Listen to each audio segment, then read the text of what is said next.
الحمد لله رب العالمين، والصلاة والسلام على سيد الأنبياء والمرسلين. أما بعد، فقد قال النبي صلى الله عليه وسلم: من كنت نبيا وآدم بين الماء والطين. أجمل الأجملين وأكمل الأكملين سيدنا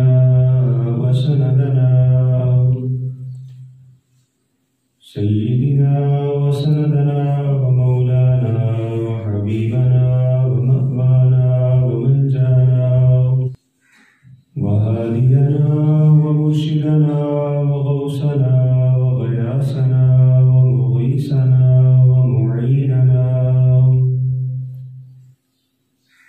وقطبنا وفريدنا ونزامنا وسراجنا وضياءنا وأشرفنا ونور عيننا محمد وعلى آله وأصحابه أجمعين. أما بعد، فقد قال الله تبارك وتعالى في كلامه المجيد والفرقان الحميد: سبحان الذي أسرى بعبده ليلا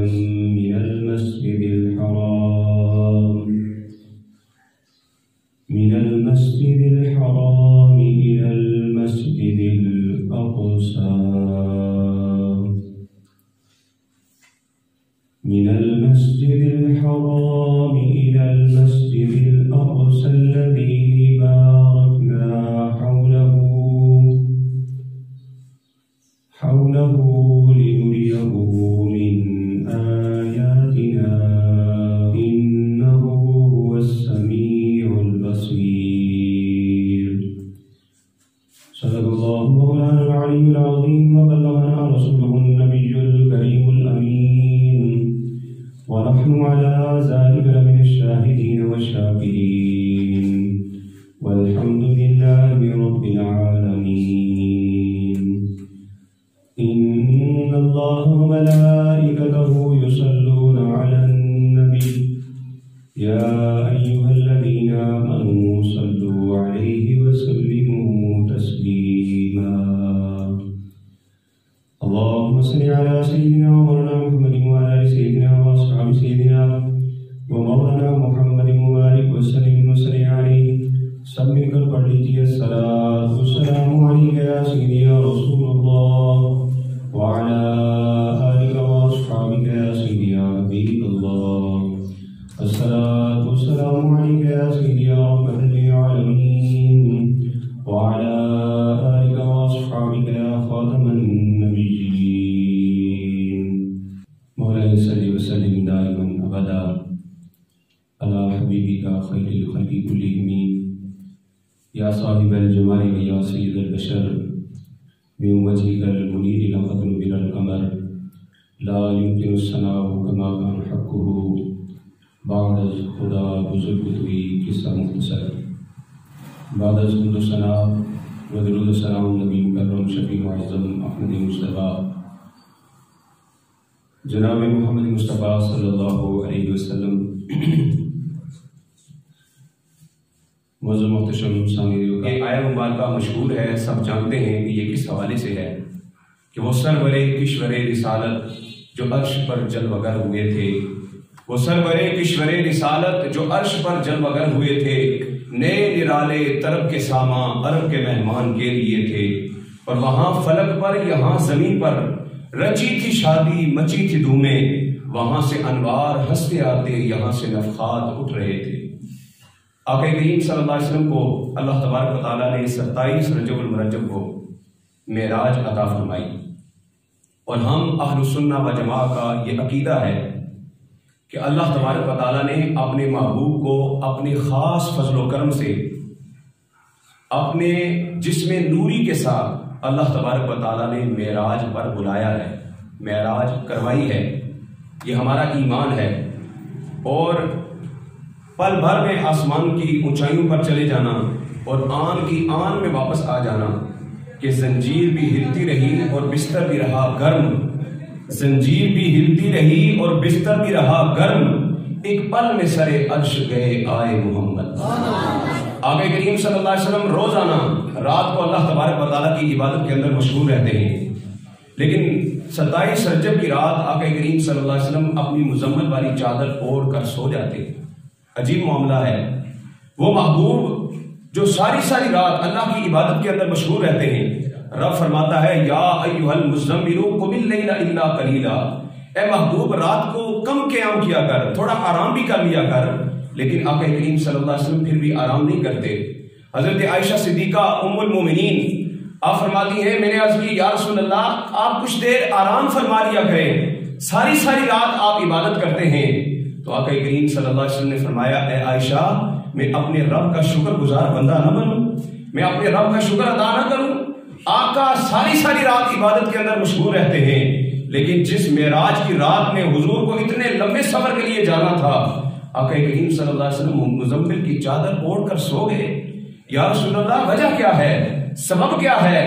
آج تو انبیاء آپ کے منتظر ہیں، آج تو فرشتے آپ کو بارات کی صورت میں لینے کے لیے آ رہے ہیں، آج آپ سو گئے، یا رسول اللہ وجہ کیا ہے؟ تو میرے آقا نے فرمایا چپ کر میرے امتی، یہ محبوب اور محب کی باتیں ہیں، تجھے نہیں پتا روزانہ مجھے اس کی ضرورت ہوتی تھی، آج اسے میری ضرورت ہو رہی ہے، آج اس کو میری طلب ہے، آج اس کو میری ضرورت ہے، اس لیے میں آج چادر تان کے سو گیا ہوں۔ ادھر میرے آقا سو گئے، ادھر رب کائنات نے جبریل امین سے کہا اے جبریل 70,000 ملائکہ کو ساتھ لے کر جاؤ اور جا کر میری محبوب کی بارگاہ میں جا کر التجا کرو کہ ان اللہ اشتاق لقائک یا رسول اللہ، یا رسول اللہ رب کائنات آپ کے دیدار کا مشتاق ہے۔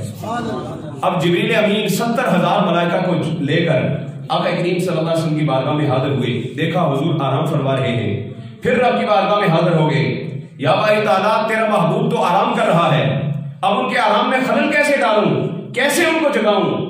تو رب کائنات نے گویا فرمایا اے جبریل اچھا کیا تو نے پوچھ لیا، ادب گاہست زیر آسمان از عرش نازک تر نفس گم کردہ می آیت جنید و با یزیدی جا، کہ اس عرش کے نیچے سب سے نازک بارگاہ کوئی ہے تو وہ رسول اللہ کی بارگاہ ہے، جہاں پر جنید و با یزید بھی اپنی سانسوں کو روک کر کھڑے ہوا کرتے۔ اے جبریل اچھا کیا تو نے پوچھ لیا، ایسا کر میں نے تیرے ہونٹوں کو کافوری بنایا ہے، کافور میں ٹھنڈک ہوتی ہے، تم جانا اور جا کر میرے محبوب کے نورانی تلووں کو چوم لینا، تیرے کافوری ہونٹوں کی ٹھنڈک سے میرا محبوب بیدار ہو جائے گا۔ اب جبریل امین کے آنے کا انداز دیکھیے، جبریل نے دروازہ نہیں کھٹکھٹایا، دیوار نہیں پھلانگی، بلکہ چھت سے جبریل امین حضور کی بارگاہ میں حاضر ہوئے۔ آقا کریم صلی اللہ علیہ وسلم محو استراحت ہیں، مزمل کی چادر اوڑھی ہوئی ہے، جبریل امین نے اپنے کافوری لبوں سے میرے آقا کے مبارک نورانی قدموں کو بوسہ دیا، نگاہ ختم نبوت بیدار ہو گئی۔ میرے آقا اٹھے تو کہا جبریل کیا ہوا، آج سے پہلے تو ایسے نہیں آیا، آج سے پہلے تو ایسے کبھی نہیں آیا کہ تو نے آ کے قدموں کو بوسہ دیا ہو، آج کیا وجہ ہے کہ تو آتے ہی قدموں میں گر گیا اور قدموں کو بوسے دے رہا ہے؟ تو جبریل امین عرض کرتے ہیں یا رسول اللہ آج میں خود نہیں چوم رہا بلکہ چموانے والا خود چموا رہا ہے، یا رسول اللہ وہ چموا رہا ہے۔ اچھا اے جبریل تو نے میرے تلووں کو چوم لیا ہے، اب بتا تو صحیح کوئی لطف بھی آیا ہے کہ نہیں، کوئی مزہ بھی آیا ہے کہ نہیں؟ تو جبریل امین نے عرض کی یا رسول اللہ میں نے جنت کے باغ و بہار دیکھے، میں نے جنت کے گل و گلزار دیکھے، میں نے جنت کی نعمتیں دیکھی، جنت کی خوشبوؤں کو دیکھا ہے، جنت کی لذتوں سے محظوظ ہوا ہوں، لیکن یا رسول اللہ نہ جنت کی کلیوں میں دیکھا مزہ جو محمد کی تلیوں میں دیکھا۔ یا رسول اللہ جو لطف آپ کے قدموں کو چوم کے ملا ہے ویسا لطف کبھی نصیب نہیں ہوا۔ آقا کریم صلی اللہ علیہ وسلم کی بارگاہ میں ہاتھ باندھ کر جبریل امین عرض کرتے ہیں ان اللہ اشتاق لقائک یا رسول اللہ، یا رسول اللہ رب کائنات آپ کے دیدار کا مشتاق ہے، رب کائنات آپ کے دیدار کا مشتاق ہے۔ آقا کریم صلی اللہ علیہ وسلم فرماتے ہیں میرے لیے براق سواری کے لیے لایا گیا، اور جب میں براق کے اوپر سوار ہونے لگا تو براق نے شوخی دکھائی، تو جبریل امین نے کہا اے براق ادب کر، تجھے نہیں معلوم کہ امام الانبیاء تجھ پر سوار ہونے لگے ہیں، ادب کر۔ تو براق آگے سے ادب سے کہنے لگا اے جبریل میں شوخی نہیں دکھا رہا، اپنے مقدر پہ ناز کر رہا ہوں کہ میں نبیوں کے تاجدار کی سواری بن رہا ہوں، میں اپنے مقدر پہ ناز کر رہا ہوں۔ اب آقا کریم صلی اللہ علیہ وسلم نے سواری پر سوار ہونا تھا، لیکن حضور کی آنکھیں نم ہو گئی، حضور کی آنکھوں میں آنسو آ گئے۔ جبریل امین نے عرض کی یا رسول اللہ کیا وجہ ہے؟ آج تو اللہ تبارک و تعالیٰ نے آپ کے لیے وہ دروازے کھولے ہیں جو 1,24,000 انبیاء کے لیے بند تھے۔ یا رسول اللہ اب اتنی مسرت کے لمحات ہیں تو بجائے خوشی کے آپ کی آنکھوں سے آنسو رہی ہیں۔ اللہ اکبر۔ آقا کریم صلی اللہ علیہ وسلم نے ارشاد فرمایا اے جبریل آج میرے لیے تو براق کی سواری لائی گئی ہے، لیکن کل میدان محشر میں جب میری امت پل صراط سے گزرے گی تو ان کے لیے کون سی سواری لائی جائے گی؟ اللہ اکبر۔ اعلیٰ حضرت فرماتے ہیں جو نہ بھولا ہم غریبوں کو رضا، یاد اس کی اپنی عادت کیجئے۔ امتی امتی لب پہ جاری رہا، امتی تیری قسمت پہ لاکھوں سلام۔ آقا نے فرمایا کہ میری امت کا کیا بنے گا؟ جبریل امین عرض کرنے لگے یا رسول اللہ صلی اللہ علیہ وسلم میں جبریل اعلان کرتا ہوں، میں وعدہ کرتا ہوں کہ بروز محشر جب آپ کی امت پل صراط سے گزرے گی تو جبریل آپ کی امت کو گزارنے کے لیے اپنے نورانی پروں کو بچھا دے گا۔ یا رسول اللہ میں اپنے نورانی پر بچھا دوں گا آپ کی امت کو گزارنے کے لیے۔ رب کائنات نے فرمایا اے جبریل تو نے ہی محبت کا اظہار کیا ہے، ذرا میری طرف سے بھی محبوب کو بتا دے۔ اے محبوب رب کعبہ فرماتا ہے کہ جب تیری امت پل صراط سے گزرے گی تو میں اس کو اتنی تیزی سے گزاروں گا ان کو خبر بھی نہیں ہوگی کہ وہ پل صراط سے پار ہو جائیں، اتنی تیزی سے ان کو گزاروں گا۔ اعلیٰ حضرت نے پھر فرمایا پل سے اتارو راہ گزر کو خبر نہ ہو، پل سے اتارو راہ گزر کو خبر نہ ہو، جبریل پر بچھائیں تو پر کو خبر نہ ہو۔ آقا کریم صلی اللہ علیہ وسلم سواری پر سوار ہوئے، براق چلا۔ آقا کریم صلی اللہ علیہ وسلم نے راستے میں بہت سارے مشاہدات فرمائے۔ ایک بہت ہی خوبصورت جگہ آئی جہاں پر کھجوروں کے بڑے بڑے درخت تھے۔ میرے آقا کریم صلی اللہ علیہ وسلم کی بارگاہ میں جبریل امین نے عرض کی یا رسول اللہ اپنی سواری سے نیچے اتریے اور یہاں پر نفل ادا فرمائیے، نماز پڑھیے۔ آقا کریم صلی اللہ علیہ وسلم سواری سے نیچے اترے، پوچھا اے جبریل یہ کون سی جگہ ہے؟ عرض کی یا رسول اللہ یہ یثرب ہے، یہ بیماریوں کا گھر ہے، یہ یثرب ہے۔ آقا کریم صلی اللہ علیہ وسلم نے نماز ادا فرمائی۔ جب نماز ادا کر چکے تو پھر میرے آقا نے پوچھا اے جبریل اب بتا اس جگہ کا کیا نام ہے؟ تو جبریل امین فرمانے لگے یا رسول اللہ اب اس کا نام یثرب نہیں مدینہ المنورہ ہو گیا۔ جن کے قدموں سے یثرب مدینہ بنا ان کے قدموں کی برکت پہ لاکھوں سلام۔ آقا کریم صلی اللہ علیہ وسلم پھر دوبارہ براق کے اوپر سوار ہوئے۔ بے شمار جگہوں پر آقا کریم صلی اللہ علیہ وسلم نے نماز ادا کی رک کر، لیکن پھر آقا کریم صلی اللہ علیہ وسلم فرماتے ہیں مررت علی قبر موسیٰ وہو قائم یصلی فی قبری، میں موسیٰ علیہ السلام کی قبر سے گزرا اور وہ قبر میں کھڑے ہو کر نماز ادا کر رہے تھے۔ اب ذرا توجہ طلب بات ہے کہ مرتے ہی اعمال کا سلسلہ ختم ہو جاتا ہے، منقطع ہو جاتا ہے، نماز فرض نہیں، کوئی نہیں، کوئی عبادت مرنے کے بعد تو ہے نہیں، تو پھر موسیٰ علیہ السلام اپنی قبر میں کھڑے ہو کر کیا کر رہے تھے؟ عربی کے اندر ایک لفظ کے بے شمار معنی ہوتے ہیں۔ صلی یصلی کے بے شمار معنی ہے صلاۃ کے، صلاۃ کی نسبت جب اللہ تبارک و تعالیٰ کی طرف کی جائے تو اس کا معنی ہوتا ہے رحمت۔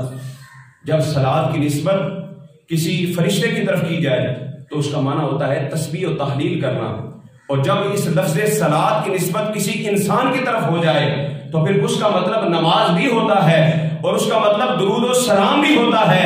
علماء فرماتے ہیں حضرت موسیٰ علیہ السلام اپنی قبر میں کھڑے ہو کر مصطفیٰ جان رحمت پہ درود و سلام بھیج رہے تھے، حضور کی بارگاہ میں درود و سلام بھیج رہے تھے۔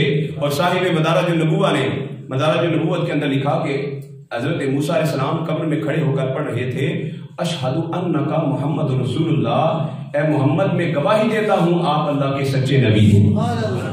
اور پھر دوسری سچی بات دیکھیے کہ موسیٰ علیہ السلام اپنی قبر میں زندہ ہیں، اپنی قبر میں زندہ و جاوید موجود ہیں۔ میرے آقا نے ارشاد فرمایا ان اللہ ما علی الارض ان تأکل اجساد الانبیاء، اللہ تبارک و تعالیٰ نے زمین کے اوپر انبیاء کے جسموں کو کھانا حرام قرار دے دیا ہے۔ زمین انبیاء کے جسم کو نقصان نہیں پہنچاتی، اس لیے ہم یا رسول اللہ کا نعرہ لگاتے ہیں تو ہمارے اوپر ایک طبقہ جو ہے وہ اعتراض اٹھاتا ہے کہ تم یا رسول اللہ کے نعرے کیوں لگاتے ہو، نعرہ رسالت کیوں لگاتے ہو، لبیک یا رسول اللہ کیوں پکارتے ہو؟ اور وہ اس نعرے کے مقابلے میں ایک نعرہ لگاتے ہیں کہ تاج و تخت ختم نبوت زندہ باد، تاج و تخت ختم نبوت زندہ باد۔ یہ وہ نعرہ لگاتے ہیں اور کہتے ہیں کہ نعرہ رسالت نہ لگایا کرو، حضور نعوذ باللہ مر کے مٹی ہو گئی۔ یہ ان کا نظریہ ہے، ہمارا نہیں۔ لیکن ذرا غور کیجئے گا، جو کہتے ہیں تاج و تخت ختم نبوت زندہ باد، ان سے کبھی پوچھنا کہ یہ تخت کیا ہے اور یہ تاج کیا ہے جس کو تم زندہ باد کہتے ہو؟ ذرا غور کیجئے گا۔ میں ادنا سا بندہ ہوں، فقیر ہوں، مثال دینے لگا ہوں، میری اوقات نہیں، لیکن آپ کو سمجھانے کے لیے یہ بات کرنے لگا ہوں۔ تخت کس کو کہتے ہیں؟ جس کے اوپر بندہ بیٹھے اس کو تخت کہتے ہیں۔ اور تاج کس کو کہتے ہیں؟ جو سر کے اوپر سجایا جاتا ہے۔ میں اس ممبر کے اوپر بیٹھا ہوں، ذرا تصور کیجئے گا، اگر یہ میرا تخت ہو، میں ایک تخت کے اوپر بیٹھا ہوا ہوں، یہ امامت شریف میرا تاج ہے، میں اس کو تاج سمجھ کر گویا میں نے پہنا ہوا ہے، یہ تخت ہے، یہ تاج ہے۔ اب آپ ذرا تصور کیجئے، یہ ممبر کس پر ہے؟ مسجد کے اندر۔ مسجد کہاں ہے؟ زمین کے اوپر۔ زمین کہاں ہے؟ پانی کے اوپر۔ پانی کے اوپر زمین، زمین کے اوپر کرۂ ارض وطن پاکستان، پاکستان کے شہر جہلم کے اندر جامع مسجد رحمت للعالمین کا یہ ممبر ہے، اور اس ممبر کے اوپر بندہ ناچیز بیٹھا ہوا ہے۔ اب ذرا غور کیجئے گا کہ اگر کوئی عقل کا اندھا کہے یہ تاج بھی زندہ باد ہے، یہ تخت بھی زندہ باد ہے، یہ تاج بھی زندہ باد ہے، اور درمیان والا یہ تخت پر بیٹھنے والا، تاج پہننے والا یہ مر کے مٹی ہو گیا ہے، تو ہر ذی شعور کہے گا ارے عقل کے اندھے، اپنے عقل کا ماتم کر کہ اگر یہ تخت زندہ باد ہے، یہ تاج زندہ باد ہے، تو اس تاج کو پہننے والا بھی زندہ باد ہے، بلا تشبیہ و تمثیل، ہزار بار بلا تشبیہ و تمثیل۔ جس تاجدار ختم نبوت کا تم نعرہ لگاتے ہو کہ تخت و تاج ختم نبوت زندہ باد، اگر وہ تاج زندہ باد ہے، اگر وہ تخت زندہ باد ہے، اس تخت پر بیٹھنے والا اور تاج پہننے والا محمد عربی بھی زندہ باد۔ معلوم ہوا تمہارا عقیدہ غلط ہے، اور عقیدہ وہی درست ہے جو اعلیٰ حضرت عظیم المرتبت امام عشق و محبت الشاہ امام احمد رضا نے ہمیں دیا ہے۔ تو زندہ ہے واللہ، تو زندہ ہے واللہ، میری چشم عالم سے چھپ جانے والے۔ ذرا اپنے اپنے عقیدے کا اظہار کرتے ہوئے میرے ساتھ مل کر بولیے گا، تو زندہ ہے واللہ، تو زندہ ہے واللہ، تو زندہ ہے واللہ، تو زندہ ہے واللہ، میری چشم عالم سے، مل کر بولیے نا، میری چشم عالم سے۔ ختم نبوت پر آپ نعرہ لگائیں، کرونا خود بھاگ جائے گا۔ تاجدار ختم نبوت، تاجدار ختم نبوت، ہاں وہ تخت بھی زندہ باد ہے، وہ تاج بھی زندہ باد ہے، اور اس تاج کو پہننے والا محمد عربی بھی زندہ باد۔ ہم اس نبی کو ماننے والے ہیں اور زندہ و جاوید ماننے والے ہیں۔ اگر حضرت موسیٰ علیہ السلام اپنی قبر کے اندر زندہ ہیں تو آقا کریم صلی اللہ علیہ وسلم بھی اپنی قبر کے اندر زندہ ہیں۔ اور آخری بات پیش کر کے بات کو ختم کرنے لگا ہوں کیونکہ وقت ہونے والا ہے، کہ موسیٰ علیہ السلام قبر کے اندر ہیں، آقا کریم صلی اللہ علیہ وسلم قبر کے اوپر سے گزر رہے ہیں، اور گزرتے ہوئے میرے آقا نے قبر کے اندر موسیٰ علیہ السلام کو دیکھا، اور موسیٰ علیہ السلام کیا کر رہے تھے یہ بھی بتا دیا۔ آقا کریم صلی اللہ علیہ وسلم قبر کے اوپر کھڑے ہیں، موسیٰ قبر کے اندر ہیں، اور حضور باہر سے کھڑے ہو کر قبر کے اندر دیکھ رہے ہیں۔ معلوم ہوا جو نبی قبر کے باہر کھڑے ہو کر اندر دیکھ سکتا ہے، آج وہ قبر کے اندر روضہ رسول کے اندر تشریف فرما ہو کر پوری دنیا میں اپنے غلاموں کو بھی دیکھ سکتا ہے۔ اس لیے ہم آقا کریم صلی اللہ علیہ وسلم کو زندہ و جاوید ماننے والے ہیں۔ اللہ تبارک و تعالی ہمیں آقا کریم صلی اللہ علیہ وسلم کی عشق و محبت میں زندگی بسر کرنے کی توفیق عطا فرمائے۔